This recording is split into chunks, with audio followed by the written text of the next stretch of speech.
11 एक नया पासे को उछाला गया है। घटनाओं ई बराबर 1 3 5, एफ बराबर 2 3 और जी बराबर 2 3 4 5 के लिए निम्नलिखित ज्ञात कीजिए। पहला probability of E by F और probability of F by E. दूसरा probability of E by G और probability of G by E. तीसरा probability of E union F by G और probability of E intersection F by G. तो हमें इसमें इनकी सहायता से इनको ज्ञात करना है। और यहाँ पर नया पासे का मतलब है कि हमने इसमें कोई भी हेरफेर नहीं किया है। तो पहले हम इसमें जो दिया हुआ है उसे हम लिखेंगे। तो यहाँ पर आ जाएगा दिया है ई बराबर 1 3 5, एफ बराबर 2 3 और जी बराबर 2 3 4 5। तो पहले हम इनको ज्ञात करेंगे। तो हमें इनमें ई इंटरसेक्शन एफ और एफ इंटरसेक्शन ई की आवश्यकता होती है। तो पहले हम इसे ज्ञात करेंगे, लेकिन हम इसमें केवल इसे ज्ञात करेंगे क्योंकि इन दोनों का मान एक ही होता है। तो यहाँ पर आ जाएगा ई इंटरसेक्शन एफ। तो इन दोनों में जो कॉमन है उसे इसमें लिखेंगे। तो यहाँ पर इन दोनों में केवल 3 कॉमन है, तो यहाँ पर आ जाएगा 3। फिर हमें इसमें ई इंटरसेक्शन जी और जी इंटरसेक्शन ई की आवश्यकता होती है, लेकिन हम इसमें केवल इसे ज्ञात करेंगे क्योंकि इन दोनों का मान एक ही होता है। तो यहाँ पर आ जाएगा ई इंटरसेक्शन जी। तो यहाँ पर इन दोनों में 3 और 5 कॉमन है, तो यहाँ पर आ जाएगा 3 5। तो हम इनको हल करेंगे। तो इसे हल करने के लिए हम इसमें ई यूनियन एफ और जी का इंटरसेक्शन ज्ञात करेंगे। तो पहले हम ई यूनियन एफ ज्ञात करेंगे। तो इसमें आ जाएगा 1 2 3 5। फिर यहाँ पर हम इसका और इसका इंटरसेक्शन ज्ञात करेंगे। तो यहाँ पर आ जाएगा ई यूनियन एफ इंटरसेक्शन जी बराबर, इन दोनों में 2 3 5 कॉमन है, तो यहाँ पर आ जाएगा 2 3 5। फिर हम इसे हल करेंगे। तो इसमें हम ई इंटरसेक्शन एफ और जी का इंटरसेक्शन ज्ञात करेंगे। तो यहाँ पर आ जाएगा ई इंटरसेक्शन एफ इंटरसेक्शन जी बराबर, तो यहाँ पर इन दोनों में 3 कॉमन है, तो यहाँ पर आ जाएगा 3। तो अब हम इसे हल करेंगे। तो यहाँ पर आ जाएगा probability of E by F बराबर, इसका सूत्र होता है probability of E intersection F बटे में प्रोबेबिलिटी ऑफ एफ। तो यहाँ से बराबर, तो हम इनका मान रखेंगे। तो यहाँ पर इसका मान है 3, मतलब इसमें केवल एक अवयव है, और जब हम पासे को उछालेंगे तो उसके प्रति 10 समष्टि में कुल 6 अवयव होंगे। तो यहाँ पर इसकी प्रायिकता हो जाएगी 1 बटे 6 बटे, हम इसे क्या करेंगे। तो यहाँ पर एफ में 2 अवयव हैं, तो यहाँ पर इसकी प्रायिकता हो जाएगी 2 बटे 6। फिर इससे ये कट जाएगा। तो यहाँ पर हमारा उत्तर आया है 1 बटे 2। तो यहाँ पर हमने इसे ज्ञात कर दिया। तो अब हम प्रोबेबिलिटी ऑफ एफ बाई ई ज्ञात करेंगे। फिर हम यहाँ पर लिखेंगे probability of E intersection F बटे में, यहाँ पर जो रहता है उसकी प्रायिकता को नीचे लिखते हैं। तो आ जाएगा प्रोबेबिलिटी ऑफ ई। तो यहाँ से बराबर, यहाँ पर इसका मान है 1 बटे 6। तो यहाँ पर आ जाएगा 1 बटे 6 बटे, हम इसे ज्ञात करेंगे। तो यहाँ पर ई में 3 अवयव है, तो इसकी प्रायिकता हो जाएगी 3 बटे 6। फिर इससे ये कट जाएगा।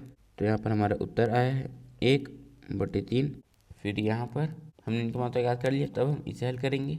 तो पहले हम प्रोबेबिलिटी ऑफ ई बाई जी ज्ञात करेंगे, जो होता है प्रोबेबिलिटी ऑफ ई इंटरसेक्शन जी बटे में, यहाँ पर जाता है उसकी प्रायिकता को नीचे लिखते हैं। तो यहाँ पर आ जाएगा प्रोबेबिलिटी ऑफ जी ट्रांस बराबर, हम इनका मान ज्ञात करेंगे। तो यहाँ पर इसमें 2 अवयव है, तो यहाँ पर इसकी प्रायिकता हो जाएगी 2 बटे 6 बटे, हम इसे ज्ञात करेंगे। तो यहाँ पर इसमें 4 अवयव हैं, तो फिर इसकी प्रायिकता है 4 बटे 6। फिर इससे ये काट जाएगा और 2 एकम 2, 2 दूनी 4।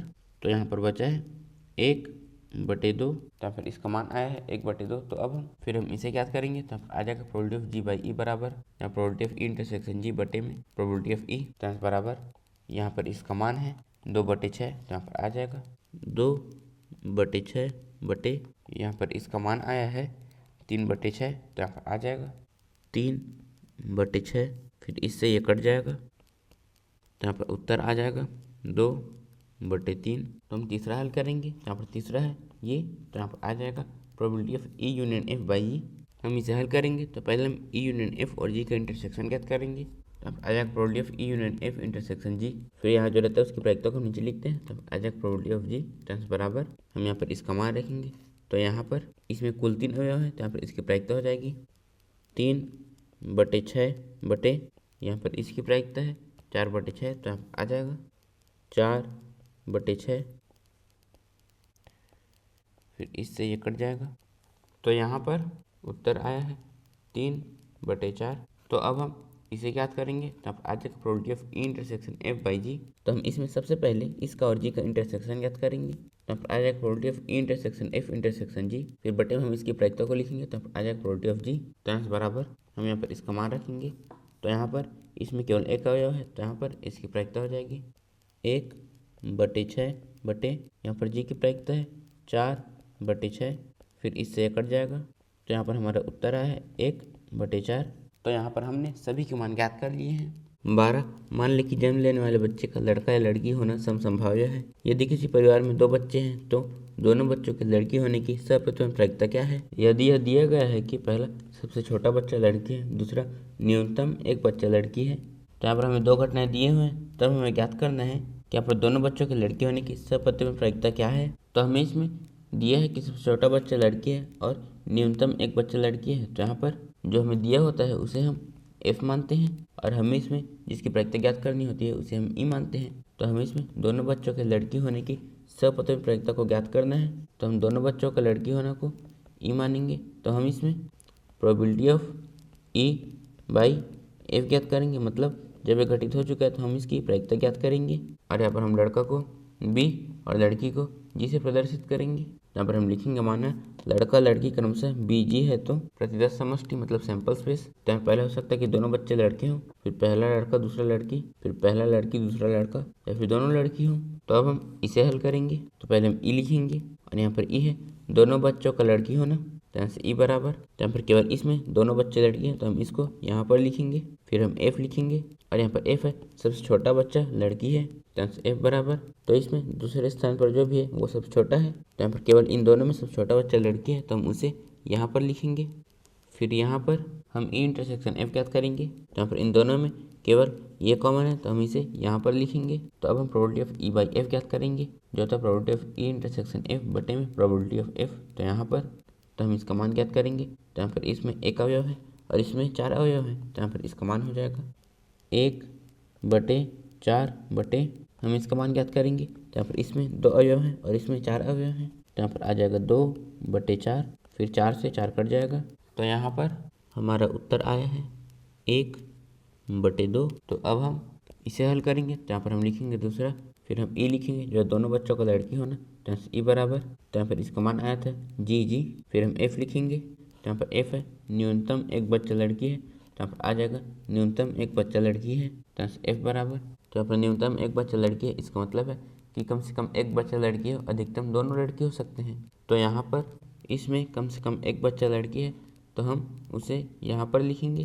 फिर हम E इंटरसेक्शन F ज्ञात करेंगे, तो फिर इन दोनों में केवल ये कॉमन है तो हम इसे यहाँ पर लिखेंगे। तो हम probability of E by F ज्ञात करेंगे, जो होता है probability of E intersection F बटे में प्रोबेबिलिटी ऑफ F। तो यहाँ से बराबर, यहाँ पर इसका मान हो जाएगा 1/4 बटे, इसका मान रखेंगे तो यहाँ पर इसमें 3 अवयव हैं, तो यहाँ पर आ जाएगा 3/4, फिर इससे ये कट जाएगा, तो यहाँ पर हमारा उत्तर आया है 1/3।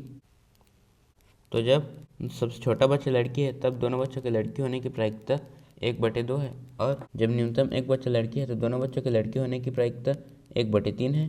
13 एक प्रशिक्षक के पास 300 सत्य असत्य प्रकार के आसान प्रश्न, 200 सत्य असत्य प्रकार के कठिन प्रश्न, 500 बहुविकल्पी प्रकार के आसान प्रश्न और 400 बहुविकल्पी प्रकार के कठिन प्रश्नों का संग्रह है। यदि प्रश्नों के संग्रह से एक प्रश्न यादृच्छिक चुना जाता है तो प्रश्न के आसान होने की प्रायिकता ज्ञात कीजिए। यदि यह ज्ञात है कि वह एक बहुविकल्पी प्रश्न है, मतलब यहाँ प्रश्नों का एक संग्रह है जिसमें 300 सत्य असत्य प्रकार के आसान प्रश्न, 200 सत्य असत्य प्रकार के कठिन प्रश्न और 500 बहुविकल्पी प्रकार के आसान प्रश्न और 400 बहुविकल्पी प्रकार के कठिन प्रश्न हैं। और अगर हम उस संग्रह में से एक प्रश्न यादृच्छिक चुनते हैं तो उस प्रश्न के आसान होने की प्रायिकता को हमें ज्ञात करना है, और हमें ज्ञात है कि वो प्रश्न बहुविकल्पी है, मतलब हमें इसमें दिया गया है कि यह प्रश्न बहुविकल्पी है तो उसके आसान होने की प्रायिकता को हमें ज्ञात करना है। हम इसमें ये दिया गया है तो हम इसे F मानेंगे, और हम इसमें प्रश्न के आसान होने की प्रायिकता ज्ञात करना है तो हम उसे E मानेंगे, मतलब हम इसमें probability of E by F ज्ञात करना है, मतलब जब ये घटित हो चुका है तो हम इसमें E की प्रायिकता को ज्ञात करना है। तो पहले number of element in sample space लिखेंगे, मतलब हम इन सभी को जोड़ेंगे, तो यहाँ पर 300 में 200 जोड़ेंगे तो यहाँ पर आ जाएगा 500 धन 500 में 400 जोड़ेंगे तो यहाँ पर आ जाएगा 900, तो यहाँ पर हमारा उत्तर आ जाएगा 1400। तो यहाँ पर हम लिखेंगे 1400, तो हम E लिखेंगे, मतलब हमें इसे प्रश्न के आसान होने की प्रायिकता ज्ञात करना है, तो फिर E हो जाएगा प्रश्न आसान है। तो हम number of element in E लिखेंगे, मतलब कुल कितने आसान प्रश्न हैं उसे हम यहाँ पर लिखेंगे, तो यहाँ पर 500 धन 300, मतलब यहाँ पर कुल 800 आसान प्रश्न हैं। तो यहाँ पर हम F लिखेंगे, और यहाँ पर F है जो हमें दिया हुआ है, तो यहाँ पर हमें दिया है कि प्रश्न बहुविकल्पी है, तो यहाँ पर हम लिखेंगे प्रश्न बहुविकल्पी है। तो number of element in F लिखेंगे, मतलब कुल कितने बहुविकल्पी प्रश्न हैं, तो यहाँ 500 धन 400, मतलब कुल 900 बहुविकल्पी प्रश्न हैं। तो हम number of element in E intersection F ज्ञात करेंगे। मतलब वो प्रश्न जो बहुविकल्पी भी है और आसान भी है। यहाँ पर ऐसे केवल 500 प्रश्न है, यहाँ पर इसका मान आ जाएगा 500। तो हम probability of E by F ज्ञात करेंगे, जो था probability of E intersection F बटे प्रोबेबिलिटी ऑफ एफ। तो यहाँ पर हम इसका मान रखेंगे, तो यहाँ पर यह है कुल 500 और number of element in sample space है 1400। यहाँ पर ये हो जाएगा 500 बटे यहाँ पर आ जाएगा 1400 बटे इसमें कुल 900 है, तो यहाँ पर ये हो जाएगा, तो यहाँ पर आ जाएगा 900 बटे यहाँ पर आ जाएगा 1400, फिर इससे ये कट जाएगा और यहाँ पर इससे ये कट जाएगा।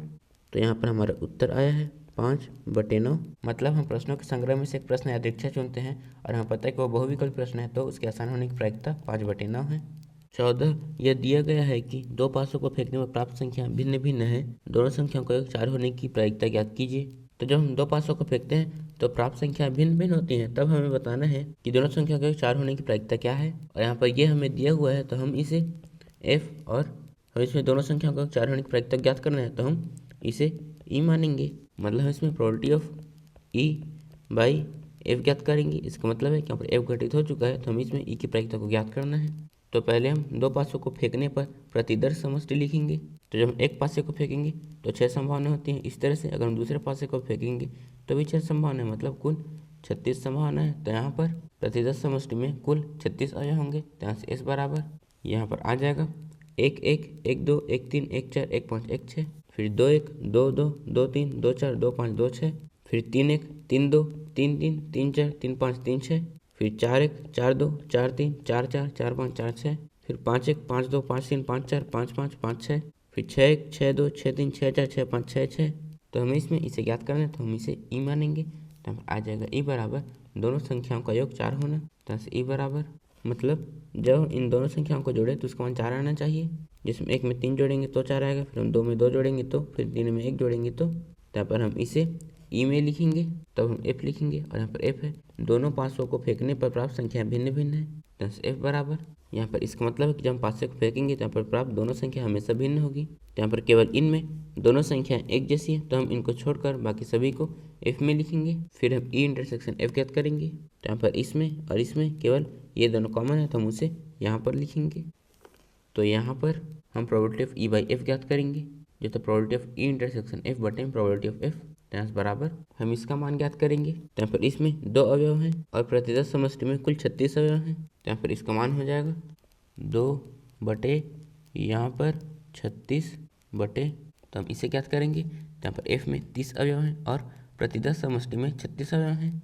तो यहाँ पर आ जाएगा 30 बटे यहाँ पर 36, फिर इससे ये कट जाएगा और 2 एकम 2 2 15 30।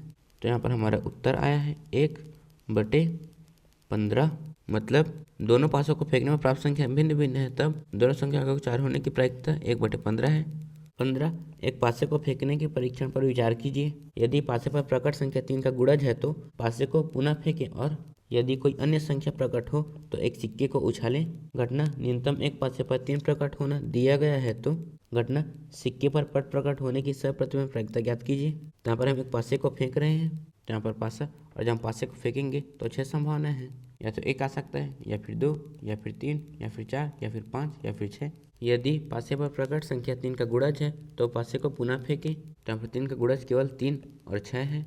तो यदि हम पासे को फेंकते हैं और उसमें 3 आ जाता है तो हम पासे को एक बार और फेंकेंगे, मतलब फिर से कुल 6 संभावना है। या तो 1 आ सकता है, या फिर 2, या फिर 3, या फिर 4, या फिर 5, या फिर 6। और यदि हम पासे को फेंकते हैं और 6 आता है तो भी हम एक बार और पासा फेंकेंगे, मतलब फिर से कुल 6 संभावना है। या तो 1 आ सकता है, या फिर 2, या फिर 3, या फिर 4, या फिर 5, या फिर 6। और यदि कोई अन्य संख्या प्रकट हो तो एक सिक्के को उछाले। मतलब यदि हम पासे को फेंकते हैं और इसमें 3 का गुणज मतलब 3 और 6 नहीं आता है तो हम एक सिक्के को उछालेंगे। जैसे अगर हम पासा फेंकते हैं और उसमें 1 आता है तो हम सिक्के को उछालेंगे, मतलब 2 संभावनाएं हैं, या तो हेड आ सकता है या फिर टेल। इस तरह से पासा फेंकने पर अगर 2 आता है तो भी हम सिक्का उछालेंगे, मतलब 2 संभावनाएं हैं, या तो हेड आ सकता है या फिर टेल। और यदि पासा फेंकने पर 4 आता है तो भी हम सिक्का उछालेंगे, मतलब 2 संभावनाएं हैं, या तो हेड आ सकता है या फिर टेल। और अगर हम पासा फेंकते हैं और 5 आता है तो भी हम सिक्का उछालेंगे, मतलब 2 संभावनाएं हैं, या तो हेड आ सकता है या फिर टेल। घटना न्यूनतम एक पासे पर 3 प्रकट होना दिया गया है, तो घटना सिक्के पर पट प्रकट होने की सप्रतिबिंब प्रायिकता ज्ञात कीजिए। तो हमें इसमें ये दिया गया है तो हमें इसमें सिक्के पर पट प्रकट होने की सर्वप्रथम प्रायिकता को ज्ञात करना है। और यहाँ पर हमें ये दिया है तो हम इसे एफ और इसे ई मानेंगे। मतलब हम इसमें probability of E by F ज्ञात करेंगे। मतलब जब एफ घटित हो चुका है तो हम इसमें ई की प्रायिकता ज्ञात करेंगे। तो यहाँ पर हम प्रतिदर्श समष्टि मतलब सैंपल स्पेस लिखेंगे। तो अगर हम पासा फेंकते हैं और उसमें एक आता है तो हम एक बार सिक्के को उछालेंगे तो उसमें दो संभावना है, या तो हेड आ सकता है फिर टेल आ सकता है। मतलब हम एक बार एक के साथ एच लिखेंगे, फिर एक बार एक के साथ टी लिखेंगे। फिर यदि दो आ जाता है तो हम एक बार दो के साथ एच लिखेंगे, फिर दो के साथ टी लिखेंगे। और यदि हम पासा फेंकते हैं और तीन आता है तो हम एक बार और पासा फेंकेंगे। तो हो सकता है कि तीन के साथ एक आ जाए, या फिर तीन के साथ दो, या फिर तीन के साथ तीन, या फिर तीन के साथ चार, या फिर तीन के साथ पाँच, या फिर तीन के साथ छः। और यदि हम पासा फेंकते हैं और चार आता है तो हम सिक्का उछालेंगे। तो हो सकता है कि चार के साथ हेड आ जाए, या फिर चार के साथ टेल आ जाए। इस तरह से अगर पाँच आता है तो हो सकता है कि पाँच के साथ हेड आ जाए, फिर पाँच के साथ टेल आ जाए। तो यदि छः आता है तो हम एक बार और पासा फेंकेंगे। तो हो सकता है कि छः के साथ एक आ जाए, या फिर छः के साथ दो, या फिर छः के साथ तीन, या फिर छः के साथ चार, या फिर छः के साथ पाँच, या फिर छः के साथ छः। तो पहले हम ई लिखेंगे और यहाँ पर ई है सिक्के पर पट प्रकट होना, मतलब सिक्के पर टेल प्रकट होना। तो यहाँ से ई बराबर, तो यहाँ पर केवल इसमें इसमें इसमें और इसमें टेल प्रकट हो रहा है तो हम उनको इसमें लिखेंगे। तो हम एफ लिखेंगे। तो यहाँ पर एफ है न्यूनतम एक पासे पर संख्या तीन प्रकट होना। तो यहाँ से एफ बराबर, तो यहाँ पर इसका मतलब है कि पासा फेंकने पर कम से कम एक बार तीन हो, अधिकतम दो बार भी हो सकते हैं। तो यहाँ पर इनमें न्यूनतम एक बार तीन प्रकट हो रहा है तो हम इनको यहाँ पर लिखेंगे। तो ई इंटरसेक्शन एफ ज्ञात करेंगे। तो हम देखते हैं कि इन दोनों में क्या कॉमन है। तो यहाँ पर इन दोनों में कुछ भी कॉमन नहीं है, इसलिए यहाँ पर ई इंटरसेक्शन एफ हो जाएगा 5। तो हम probability of E by F ज्ञात करेंगे, जो था probability of E intersection F बटे प्रोबेबिलिटी ऑफ एफ। तो यहाँ पर पहले हम इसका मान रखेंगे। तो यहाँ पर इसमें एक भी अवयव नहीं, इसका मतलब है कि यहाँ पर इसका मान हो जाएगा 0। तो यहाँ पर आ जाएगा 0 बटे, हम इसका मान ज्ञात करेंगे। तो यहाँ पर इसके आने की प्रायिकता है 1/6 गुणा इसके आने की प्रायिकता 1/6। तो यहाँ पर आ जाएगा 1/36 धन इसके आने की प्रायिकता 1/36। इस तरह से इन सभी के आने की प्रायिकता 1/36। तो हम 1/36 को 7 बार जोड़ेंगे। तो यहाँ पर आ जाएगा 7/36।